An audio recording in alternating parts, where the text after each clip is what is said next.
Jerez, Spain, 2008. A brand new factory Ducati, straight off the truck. 3 laps. That was all it took. Before the season had even begun, before a single point had been scored, Marco Melandri already wanted out. He later admitted it plainly. After just 3 laps in the first test, he said, terror was written all over his face. Terror, not frustration, not disappointment. Terror, on the face of a rider who had already finished runner-up in the World Championship, on a bike everyone believed would finally make him great. So this is not a story about a driver too reckless to control himself. This is the opposite story. This is about a rider with real talent, who, every single time real adversity showed up, chose to walk away from it instead. To understand how a career like this collapses, you first have to understand what was really there before any of it happened. Marco Melandri was racing at the highest level of Grand Prix motorcycling before he was even old enough to be considered fully grown as a rider. In 2000, Aprilia signed him to replace their departing star in the 250cc class, and that departing star was Valentino Rossi, Melandri's closest friend since childhood. The comparison started immediately, and it never really stopped. 2 years later, in 2002, Melandri answered every doubt in the only way that mattered. He won the 250cc World Championship outright. By 2005, riding for Honda in the Premier class, he finished the season as World Championship runner-up, taking 2 wins in the final 2 races alone. The following year, he added 3 more victories. This was a rider who belonged at the very top. And yet, years later, when asked about the single biggest regret of his entire career, he did not mention a crash, or a bike, or a lost championship. He said this instead. He said he would have liked to have been Valentino's teammate, because the 2 of them had been together since they were children, and he had always been competitive with him. 2008 was supposed to be the season that finally made Marco Melandri a champion. Ducati had just won the Constructors' title, and they had built their new bike, the Desmosedici GP8, around the idea that speed alone would carry any rider capable of holding on to it. Melandri could not hold on to it, not because his hands lacked the skill, because something deeper than skill had already taken over. He described that very first test at Jerez in his own words, later, once the fear was safe enough to talk about. He said that after just 3 laps, terror was written all over his face. He said he understood everything in that moment. He said the bike felt like a solid block of cement, and he compared its engine to an old, poorly tuned scooter, one that could barely deliver power in any smooth or predictable way. This was not a complaint about lap times. This was a rider describing genuine fear of the machine underneath him. The team noticed. Ducati sent Melandri to see a sports psychologist, hoping that someone could help him find a way back to confidence. It did not work. Livio Suppo, the man running Ducati's entire MotoGP project at the time, later reflected on just how strange the whole situation truly was. He said it had been a big surprise, because everybody had expected Melandri to be fast, and then he added something far more telling. He said it seemed, in the end, that it was more about the rider than about the bike. Here is the detail almost nobody talks about when they tell this story. Marco Melandri was never actually forced out of Ducati. His contract for the following season was already secured. The money, the seat, the guarantee, all of it was still waiting for him. He gave it up himself. By the middle of that difficult season, Melandri had decided he could not continue suffering through a bike he did not trust. He later explained his own thinking with striking honesty. He said he felt he had already earned enough in his career, and that it was time to go back to enjoying himself again. So, in August of that very season, months before the year had even ended, he traded away his guaranteed 2nd year with Ducati for nothing more than the possibility of testing a different motorcycle instead. He tried the Kawasaki. He felt fast again. And that feeling was enough to make up his mind completely. Looking back on it later, even Melandri seemed unsure of his own choice.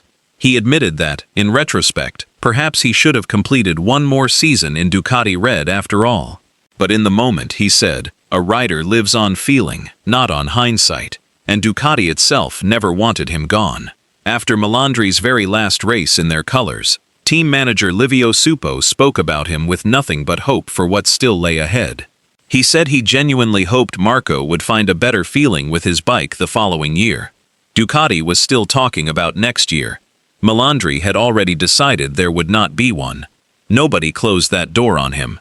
He walked through it himself, before anyone else even had the chance to.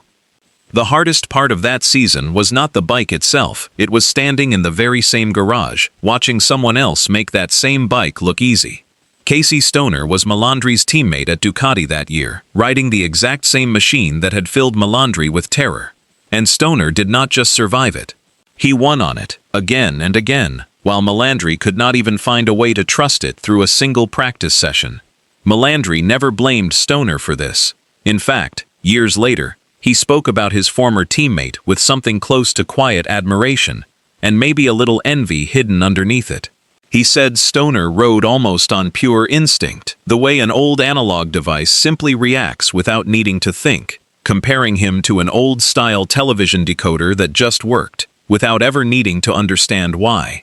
That comparison says more than it seems to. Melandri was not describing raw talent. He was describing something he felt he simply did not have himself, something he could watch, admire, and even name, but never actually reach for on his own. A motorsport writer who covered that season closely put the contrast in blunt terms.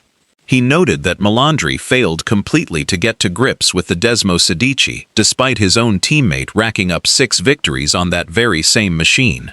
Same bike, same garage, same season. One rider found a way through the fear. The other rider quietly started planning his way out. 7 years passed. New teams, new bikes, a different chapter of his career entirely. And yet, when adversity showed up again, the exact same reflex was still waiting underneath. In 2015, Aprilia brought Melandri back to MotoGP as part of their brand new factory project. A comeback that on paper looked like a fresh start. But Melandri himself never actually wanted this return. He had been racing successfully in World Superbikes, winning races, competing for titles, genuinely enjoying himself again. Then, almost overnight, that plan changed, and he found himself back in MotoGP instead, on a bike that was still years away from being competitive. He struggled from the very first race. He regularly qualified and finished at the very back of the field, well off the pace of his own teammate. There was no fear this time, no terror written across his face in a single test. Just a slow, familiar loss of motivation, the same feeling that had once pushed him away from Ducati, quietly returning. By the middle of that season, before the summer break had even arrived, Melandri walked away again. He did not wait to be replaced. He chose to leave, and he said so himself, plainly, without excuses. He said it had been his own choice to quit, because he simply did not believe in what he was doing anymore. 8 races. That was all it took, the second time around, for the same pattern to repeat itself completely. There was no rival to blame this time, no bike, no team, no bad luck standing between Melandri and the truth. Just a man, years later, quietly looking back at the biggest crossroads of his own career. When he finally spoke about that decision to leave Ducati, he did not defend it the way people usually defend the choices that shaped their lives. He did not say it was the right call. He did not say the bike left him no other option. Instead, he said something far more honest. He said that, in retrospect, he probably should have stayed another full season in Ducati Red. But then he added the one sentence that explains everything that came before it, and everything that came after. He said a rider lives on feeling, not on hindsight. That single sentence is the entire story of his career, told in reverse. In the moment, fear always felt real enough to justify walking away.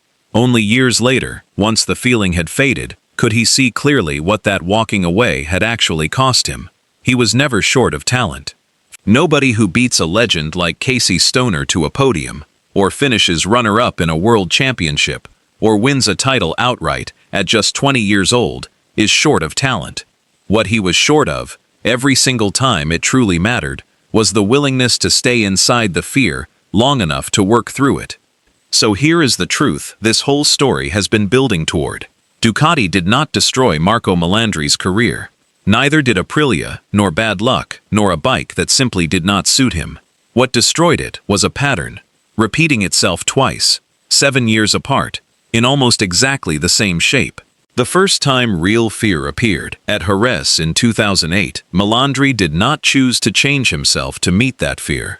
He chose to change the bike underneath him instead, trading away a guaranteed contract for nothing more than a feeling of comfort. 7 years later, the exact same choice appeared again, wearing a different uniform. And once again, Melandri walked away before anyone even asked him to.